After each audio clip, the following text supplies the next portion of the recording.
UFC 311 took place this weekend, and I am matchmaking everybody on the card that I think is worthy of matchmaking. Honestly, the ones I think you guys care about most. Not going to see too many of the losers. You'll see the ones on the main card, except for Kevin Holland, because he'll be on here. I'll show you guys what I'm doing. Honestly, let's just get right into it. All right, Islam Makhachev subbed my Pookie Bear Money Moik. There's not a lot you can do with Islam Makhachev right now outside of like going up or. Because Dana White did say no Arman Tsarukyan. Now, I would really like to watch Islam versus Arman Tsarukyan because I do think it'll probably be one of the more competitive fights that Islam will have at 155. But Dana said no. I think Arman can get one more fight and then eventually fight for a title against Islam again. But it's like the thing is like, is he going to fight against someone for an interim belt? Because Islam's going to move up in weight. So we don't really know. Here are my thoughts. Islam Makhachev, we got a guy that just came off a win. I just got a feeling it's going to be Charles again, man. I don't love it. He got dominated the first time they fought, but like, what else are you going to do? Like, he's not going to go fight Bilal. And here's the thing. If Shavkat Rakhmonov beats Bilal, dude, you have your event right there. It's Islam Makhachev versus Shavkat Rakhmonov, but I'm going to be fully transparent, dude. I think Bilal is going to 49-46, maybe 50-45 Shavkat. I really do see Bilal being the guy to solve the Shavkat problem. I think he's got the right style for it, and I don't know, the aura of Shavkat's kind of like dwindling to me. So I think we're not going to see Islam go up in weight. We're not going to see Topuria go up until he has another couple fights. I know Islam's not the most active guy, but I'd like to see him get in there, be active. Charles Oliveira is coming off a win against Michael Chandler. Now, I know that's not title shot worthy, but Oliveira did have a very, very close fight with Arman Tsarukyan. Before that, he knocked out Beneil Dariush. The only other guy he lost to was Makhachev. If Tsarukyan's not getting the title fight, I think Oliveira's the next best guy. He's coming off a win. Like, who else are you going to give him to, really? Because Islam's already beaten all the other guys. You're not going to give him, like, a hooker matchup if he beats Gaethje, because they're fighting each other. I don't think you give him a Gaethje matchup because he got slept by Max. Listen, if Max all of a sudden fights someone and gets a win, you can give Max the fight, but, like, that wouldn't mean Max is going to have to fight soon, and he did just get knocked out by Topuria for the first time. So I think Max is going to be waiting a little bit to fight. We're just kind of got this weird logjam at lightweight right now where it's difficult to kind of figure out what to do with Islam specifically. You can do a lot with all the contenders, but who's going to fucking deserve Islam? Like, lightweight is not flyweight, where you can just throw someone in a title fight and be like, yeah, whatever, do it. It's different. It's the premier division. I'm going to go with Charles Oliveira. I'm going to go with Oliveira, man. I think that's going to be the matchup that gets made. I think Islam can turn around quickly and fight it. I would love to see this happen in the May card, just realizing that Makhachev's going to take Ramadan off, obviously. So 313, we already have our main event, which is Pereira versus Ankalaev. Islam will always be a main event, will never be a co-main event. He's got that star power, honestly, especially internationally. I can see it being the card after that, 314. 314's in Miami. I don't think it'll be that either. I think it'll be 315 at the end of April, early May. I think that makes a lot of sense. Charles Oliveira, Islam Makhachev. It buys time for the division to kind of sort itself out a little bit longer. And then maybe after that, you get to say, you know what, dude, let's fucking do the Arman Tsarukyan thing. Because I'm not opposed if we got the Arman Tsarukyan fight. I'm all for Dana being like, dude, you're getting punished for pulling out the day of the fight. Like, set that fucking precedent. I totally agree, but it's just hard because of the situation that we're in right now where it's like, Arman is the only guy that we should see fight Islam Makhachev in this division, unless Max Holloway like was coming off a win. If Ilia Topuria wasn't his last fight, if he had come off the win against Gaethje, like I was okay with that being the fight there because it's Max Holloway, it's worthy. But yeah, man, unless Islam says, "Yo, I'm taking off until October," which he fucking does. The guy fights once a year, so if he takes off until October, then it might sort itself out where we got, hey, International Fight Week, or maybe, sometime in June you got Max Holloway versus Charles Oliveira. The winner of that gets the title shot against Islam Makhachev. I'd actually be really cool with that. But I'd like to see Islam. I think Islam's going to turn around and try and get a quick title fight here. I think Do Bronx is going to be the guy to do it. I really do. And you know what? I'm looking at Arman Tsarukyan, and I might do a mix-up here. Huh.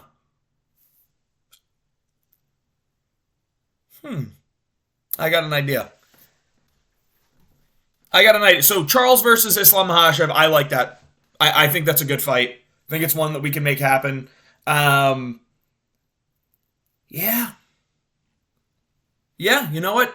Charles versus Islam Makhachev, UFC 315 at the end of April, early May, whenever they do that card, book it.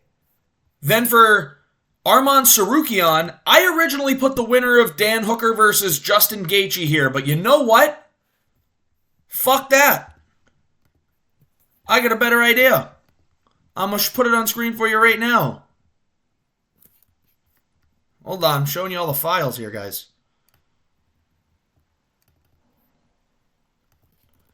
Come on. I want Arman versus Max for number one contender. Fuck it. Fuck it, dude. Arman Tsarukyan versus Max Holloway. Do this on the Miami card. Put this on the same card as Islam versus Charles Oliveira as the 5-round co-main. The winner gets the shot at Makhachev. I think it's winnable for Max. I think it's winnable for Arman. It's a sick fight. Two top contenders at 55. If Max Holloway can thwart Arman Tsarukyan, it's like, dude, Arman Tsarukyan kind of does a lot of the same stuff that Islam does, so maybe Max does have a chance, especially in the striking, to get going and to win rounds just based off of activity and volume. Or Arman beats Max Holloway and you go, you know what, dude, there really isn't anyone else. It's got to be Arman Tsarukyan. So I think you do UFC 315 in May, beginning of May, or end of April, something like that. Middle of May. Fuck it, dude. The May pay-per-view, whatever it's going to be, which I think it'll be 315, Islam Makhachev versus Charles Oliveira as the main event, co-main event, 5 rounds, Arman Tsarukyan versus Max Holloway. That's the fight I want made. I think that's the one we should do. That sets things up perfectly, because then you get Islam Makhachev, who's probably going to beat Charles Oliveira. Probably will.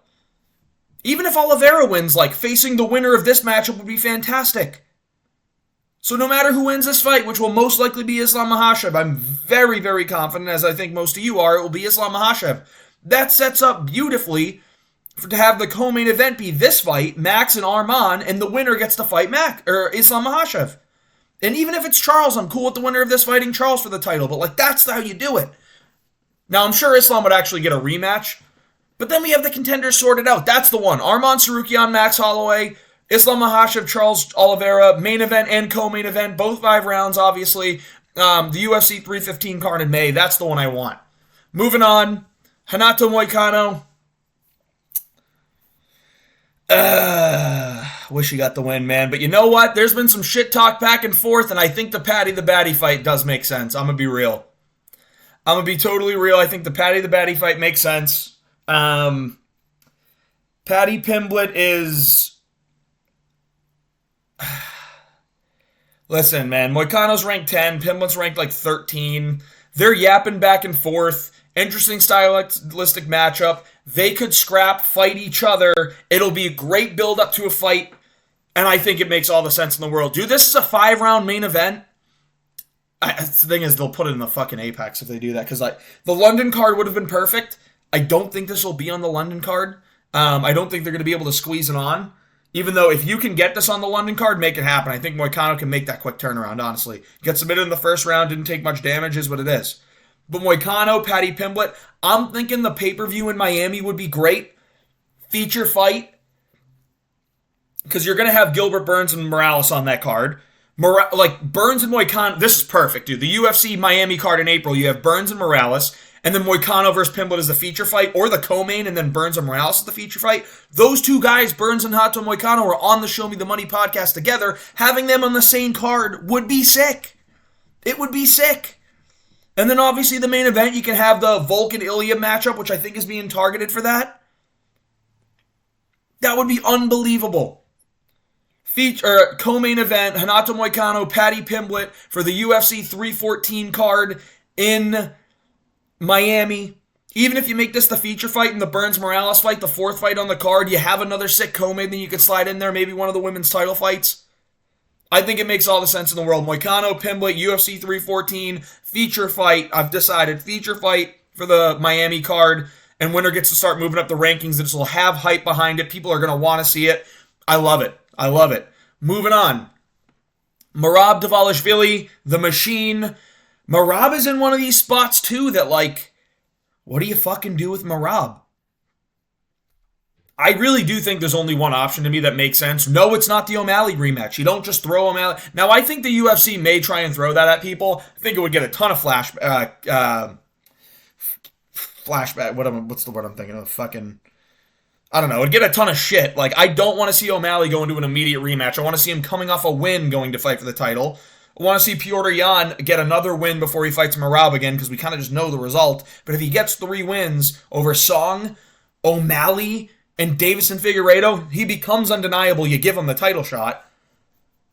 It's not gonna, dude. I'm seeing fucking these Dagestani Glazers. I'm sorry, I'm saying Dagestani Glazers, but really, bunch of guys that are just of the Muslim religion in America saying Umar's got to get the rematch. What a good fight. John Anik, same thing, dude. Like, what are you fucking talking about? Umar did not entirely deserve the title shot in the first place. He was kind of just the only guy, right place, right time. He didn't really deserve it. And what? He lost the fight clearly 48-47 on one judge's scorecard, 49-46, which I did think it was 48-47, but yeah, you're going to throw him back in there just because, he had a good fight with Merab. No, dude. What, you're going to tell everyone else to go fuck themselves? Screw that. Umar doesn't just get what he wants because fucking Saudi owns the UFC now. No. Fuck that. Umar's got to heal his hand because he's got to make excuses about it, coward.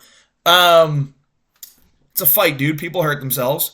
I think the only thing that makes sense for Merab, listen, dude, we have all these guys yapping. Ilya, I want to go up and fight Islam Makhachev with 1 title defense. They're 2 great wins. Win the title against Volk and then defend against Max Holler. They're contenders you got to fight against. Movsar, Diego Lopez, Arnold Allen's on the come up. Volk again.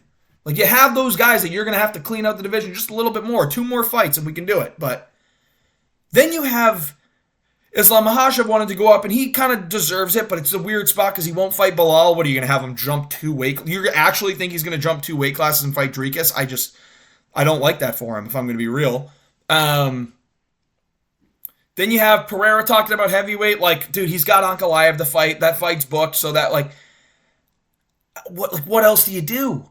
The only guy that really deserves to jump up in weight right now is Pantoja. You kind of got Pantoja not saying anything about jumping up for the super fight. That makes me want to see it more, bro. He's not bitching for it. He just put someone in front of me, I'll fight him. I think you reward the fucking work that Pantoja's done. He's beaten everyone in the division already. Cleaned house. And it makes sense. Like, it's the only guy that Merab really hasn't already beaten, because you think about it, Merab's beaten Petr Yan. He's beaten O'Malley. He's beaten Umar. Figueiredo's coming off a loss. He beat Cejudo. He beat Aldo. Yadong's just coming off a loss. Like, Cheeto's coming off a loss, and he don't deserve fucking shit. What are we going to do? Like, we're not going to look at bantamweight and go, all right, let's go down to the number 9 ranked Rob Font coming off a win against Dominic Cruz. Like, no, dude. Even if Yadong beats Cejudo, that's not title fight worthy, man. Even though I do think Yadong would pose some problems early for Merab in terms of, like, the power and the ability to actually catch him. Because the way you're beating Merab is you literally have to catch him, and that's the only way you can beat him. And Song Yadong's got that type of power that I actually think can do that. But I think it's Pantoja, bro. I think this makes a ton of sense, because if you do Pantoja versus Merab, then you let the division fix itself. You have Umar versus who I'm going to show you next. You have Davison Figueiredo can fight someone and kind of linger around a little bit. You have Yan and O'Malley, which I might have already just said. I think it'll figure itself out if you let the contenders fight each other, and it's not like Pantoja doesn't deserve a jump up. So I think it makes all the sense. It helps us figure things out. Merab, Pantoja, co-main event, International Fight Week. This would be sick. You do Jones versus Aspinall in International Fight Week. Co-main event, Merab versus Pantoja, super fight. That is a scrap. That's a sick fight. Would love to see that happen. Moving on, Umar Nurmagomedov fights the winner of Song Yadong versus Henry Cejudo. Listen, Umar's going to need to heal. He broke his hand. I'm willing to bet Cejudo and Yadong get into a fucking scrap. Absolute war. And they're probably going to need a little time off after too. So I say do this. Let Umar heal his hand. Then train. UFC Fight Night Abu Dhabi, which we know they're going to have at some point. Make Umar versus Song or Cejudo, which I think is going to be Song. But Umar versus the winner of Song versus Cejudo, main event, UFC Abu Dhabi Fight Night in August. That makes sense to me. Gives Umar a fight in the top of the division, but it gives him a chance to win against another contender before we go, all right, immediate title shot again. Because here's what happens. If Umar wins that fight, and the winner of Jan O'Malley gets to fight for the title, you have Umar fight the loser of Jan O'Malley, sells a ton of pay-per-views no matter, like, will help sell pay-per-views or a main event of a fight night no matter who it's against. And then you have the winner of that get ready to say, like, if Umar beats the loser of that, it's like, all right, dude, now he has wins over a Yadong, and he has a wins over Piotr Jan or Sean O'Malley, whichever one. Okay, now he's got 3 top wins in the division. He can have another title shot, and I would say that's a little bit more justifiable. Umar, you can put the Figueiredo matchup in here too, but I think Figueiredo might need to, like, maybe fight the loser of this. Like, so Figueiredo versus Cejudo would be sick. If Umar gets Yadong, like, that's a pause. But I think Umar versus the winner of Yadong versus Cejudo, Abu Dhabi Fight Night in August, make that fight, dude. It makes all the sense in the world to me. Now, Yuri Prochazka called out Alex Pereira. I want trilogy. I want this. With third fight with Pereira. I want this. You know what? A lot of us want it too. But I don't know. I don't think you get it. Not yet, man. You have to go on a little bit more of a win streak. You don't get to just, like, win, fight for a title, win, fight for a title, win, fight for a title. Like, that's just... Come on. Love Yuri. But I got an idea. Now, if Ankalaev loses... I love an Ankalaev matchup. I really do. If Ankalaev wins, I don't know that you just give Yuri the title shot right away. I think if Ankalaev manages to beat Pereira, you're probably going to have Pereira go up to heavyweight. And then you just give him the winner of Olberg. You give Yuri the winner of Olberg versus Jan Blachowicz. So if Ankalaev loses, you do Yuri versus Ankalaev. If Ankalaev wins, you do the winner of Blachowicz versus Olberg, which is going to happen on... Is it the Saudi card? No, it's going to be in the card in London. So Yuri gets some time off, gets to go watch that, and then do a fucking fight night somewhere in, like, Poland or the Czech Republic. I would like Poland, maybe a retirement fight for Jan Blachowicz. So you do Jan Blachowicz versus Yuri Prochazka, main event. You could do the co-main with Mateusz Gamrot and Fiziev. Then you can have Rebecki as a feature fight. You have these other fighters, like, from that area that, dude, you can absolutely feature on a fight night. And, dude, these crowds are going to be nuts. You do it in Prague. I don't fucking know. Somewhere in that European range other than, like, England and France every single time, dude. If they manage to get to the pay-per-view in Spain, I'm cool with this being in Spain, too. But Yuri Prochazka versus Ankalaev, if Ankalaev loses, which I do think, even though Anka Omen is a minus 200 favorite, I do think Pereira has known that it's going to be the Ankalaev fight. He's training the wrestling, and I fully believe that Pereira can win this fight. And I think Ankalaev might try and stay on the feet a little too long, where he can get caught. But Pereira versus Ankalaev, if Ankalaev loses, it's Prochazka versus Ankalaev main event. If Ankalaev wins, it's Blachowicz or Olberg, whoever won, main event of a fight night. That's how I see this going. And you can do that. You can wait until, this fight happens. I would say a July time looks really, really good for them. So maybe International Fight Week too. We'll see. Moving on, Jamal Hill. I think everyone's kind of making this matchup. It's Khalil Roundtree. They tried to book it once. I say book it again. 2 dudes that lost to Pereira. Number 3 ranked. I don't think Jamal Hill's going to lose his ranking at all. Versus number 7 ranked. I think it makes a lot of sense. These are 2 guys that have names that people are going to want to watch fight. A lot of people still don't like Hill. I don't give a fuck if you don't like Hill. I do. And I think he's still a great fighter. He went to war with Yuri Prochazka. Yuri just actually leveled up, which was nuts. Jamal versus Khalil Roundtree. This is guaranteed violence. Fight night main event, June. I think this makes a ton of sense. Let's book that one. Moving on. Jelton Almeida called out Cyril Gane. I'm giving him Cyril Gane. Fuck Cyril Gane, dude. He doesn't get to just hide from all difficult fights. I will not take this fight because me and Adelaide Bird have date tonight. No, you're soy. You get the Almeida treatment. If you can survive it, then it makes sense for you to go, okay, maybe you do get an Aspinall fight in the future again. If you can manage to beat Almeida, even though you fucking robbed Volkov, you bitch. But I think that Jonathan Almeida, Cyril Gane makes all the sense in the world to me. I don't want to wait till September in France, dude. Put this as the feature fight on the International Fight Week card. I think that makes a lot of sense. If you can do sooner, that'd be great. I know Gane broke his foot, and he's a fucking French pussy, so he's got to, heal up for at least 6 months. But I'd like to see this sooner. Dude, if they did this in Brazil, I know Cyril Gane would never travel to enemy territory because he thinks he's too good for everything, but I would love to see this on the pay-per-view in Brazil. Or headline a fight night in Brazil. Cyril Gane, Jailton Almeida. Let's make this happen. It's probably going to be a feature fight on a pay-per-view. And if it's on the main card of fight night, I'm totally okay with that. Again, main card of a pay-per-view, obviously fine. This just makes sense to me. I'd like to see it happen sometime around May. Realistically, it'll probably happen around July. But I'd like to see around May. So, moving on. Sergey Spivak. We got options. I think it's the winner of... the loser of Sergey Pavlovich versus Jairzinho Rozenstruik. I think the winner will probably fight Volkov unless it's Pavlovich. That's where it gets dicey, bro. You're Volkov's already beaten those two fucking guys. I think Sergey Spivak versus likely Jairzinho Rozenstruik will be a good one to make.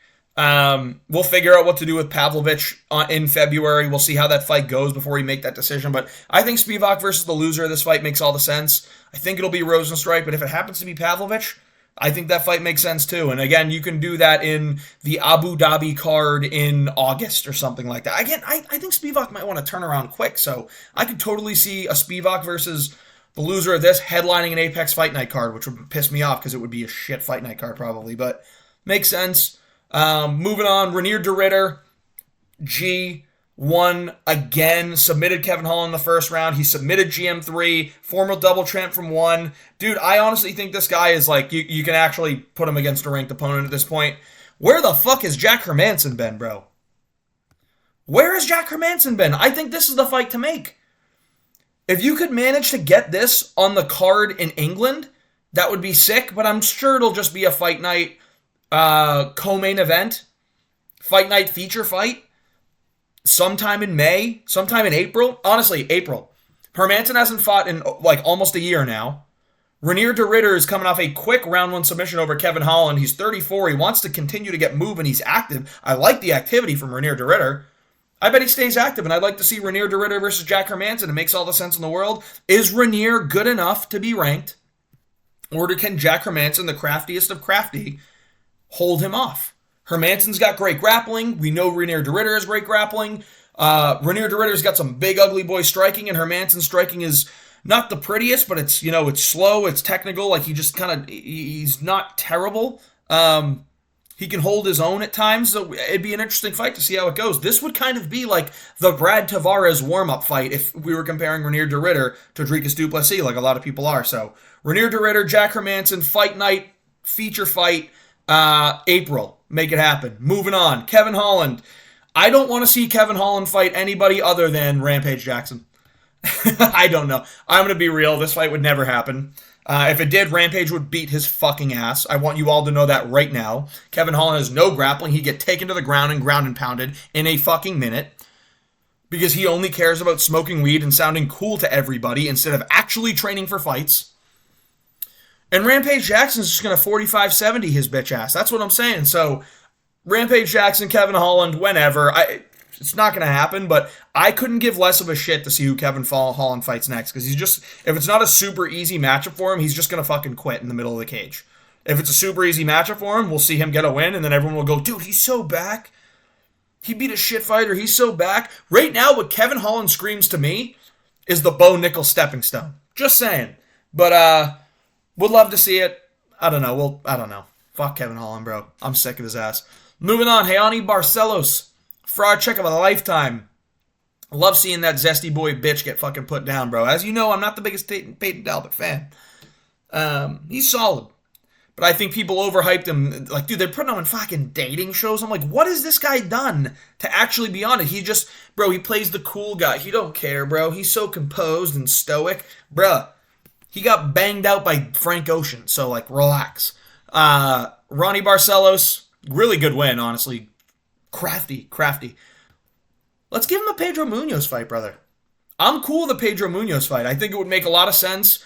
Two older guys outside the ranking Brazilian. When they go to Brazil, if it's a fight night card, dude, put this as the main card opener. Ronnie Barcelos, Pedro Munoz, fight night, Brazil, main card, not feature fight, main card opener. I'm cool with it. Prelim headliner, I'm cool with it. This should not be feature fight or higher. But Ronnie Barcelos and Pedro Munoz it's a pretty good fight, man. Put it in Brazil. I think that'll be in May. I think it'll make sense. Peyton Talbot. What do you do with Peyton Talbot? Well, for some reason people go crazy about him because they're zesty as fuck on the inside. I think give him a layup. I think that's what the UFC are going to do. Give him the Ricky Turcios layup, bro. Get him back in the win column. Build up some more hype around and be like, oh, dude, he knocked out Ricky Turcios. No one does that, man. I think Peyton Talbot, Ricky Turcios is a pretty good one. Like, they're on the same schedule. They both probably took a similar... I mean, I think Turcios took a little bit more damage, but they both fought on the same card. Peyton Talbot and Ricky Turcios makes sense. I think Turcios is an easy fight for Talbot. And if Talbot loses to Ricky Turcios, you're like, dude, there's no hype behind this guy. Get rid of him. Screw him, dude. Let him go to PFL and fucking zest his way to $500,000. Screw it. Peyton Talbot, Ricky Turcios. Let's see this one in June. I know Peyton Talbot doesn't love to be super active, so see it in June. Ricky Turcios took a lot of damage. June, prelims, fight night. Yeah, cool with it.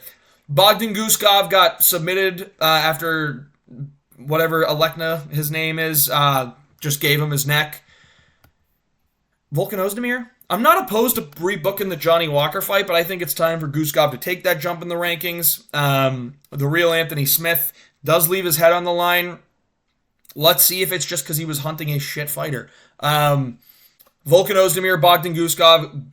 Ozdemir lost to Olberg. He's going to be looking down in the rankings. Guskov won. He's going to be looking up in the rankings. I think Ozdemir chins the shit out of Bogdan Guskov, but if Guskov can win, then you're like, holy shit, here's a brand new name that we're going like, dude, how did this guy find his way to the top? Guskov, Ozdemir makes some good sense to me. I think they're two ranked guys close to each other. Let's see it happen, man. Abu Dhabi card, I don't know. Fucking put this on the main card of a fight night. I'm cool with it. Moving on, Asmat Bakoyev. I actually think this guy's going to be a fucking problem, middleweight. Cesar Almeida. Similar schedules. I wouldn't say similar amount of damage because I think Cesar Almeida took more when he fought as Abdul Razak Al Hassan, but dude, these kickboxers are super active.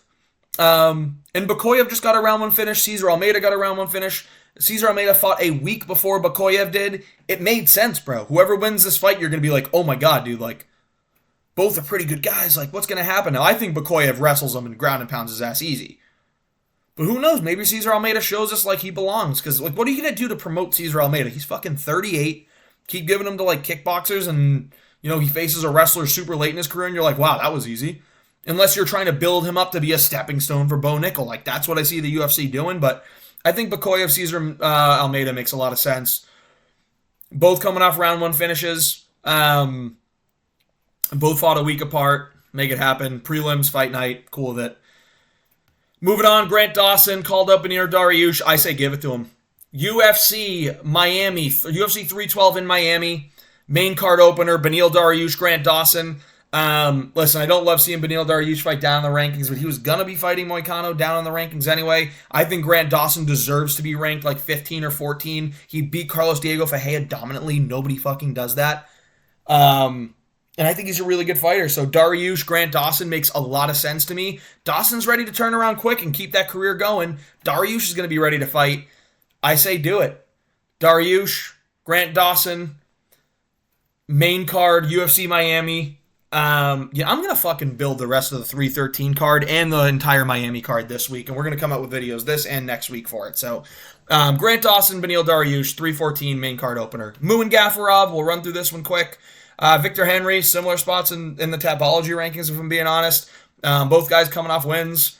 Both guys with not big name value, but I put them in here anyway. Moving on, Island Perez. I'd save my face, but can't say that. Mayra Bueno Silva's got a fight coming up with Jasmine Jasudavicius, and I think Jasudavicius is going to find a way to win. I think Mayra Bueno Silva stinks. So I'm going to go with Mayra Bueno Silva to fight Island Perez. Island Perez deserves to jump up in the rankings. Like the other people above her, like Yana Santos, who's probably going to retire. Holly Holm, who I think is retired and somehow is above Island Perez. Listen, Island Perez is going to be ranked number 13, 12. Or no, she's going to be ranked number 9 now. Give her the jump up to 6, Mayra Bueno Silva, and then you put her up in the top echelon. So, Island Perez, Mayra Bueno Silva. I'm sure this will be the fucking main event of a fight night, but why don't we put it on the prelims of any card? Cool with it. Make it soon, too, like June. Tagir Ulanbekov won against Clayton Carpenter, an unranked guy. He's like, give me title shot against Pantoja. No, you don't get that for scraping by against Clayton Carpenter. You get Asu Almabayev when he gets knocked out by my boy Steve Erceg. So Steve Erceg Almabayev fight soon. I believe it's on the Cop versus Royval card on March 1st. I think if Asu Almabayev loses, which I believe he will, it's probably going to be sitting at that 8th spot, having to take a fight down in the rankings when he tries to snooze up every fight. I think Tagir is going to be the guy to fight him, and I think Abu Dhabi Fight Night card, the Umar card, put this as the featured prelim. Tagir Ulanbekov, Asu Almabayev. This is the UFC 311 post-fight matchmaking. Hope you enjoyed the video. If you did, please like and subscribe. Kind of ranted a while for this video, but at the beginning we had to explain a lot of things. Best matchmaker in the game. Let me know if you have any other matches you want to make, and thanks for tuning in.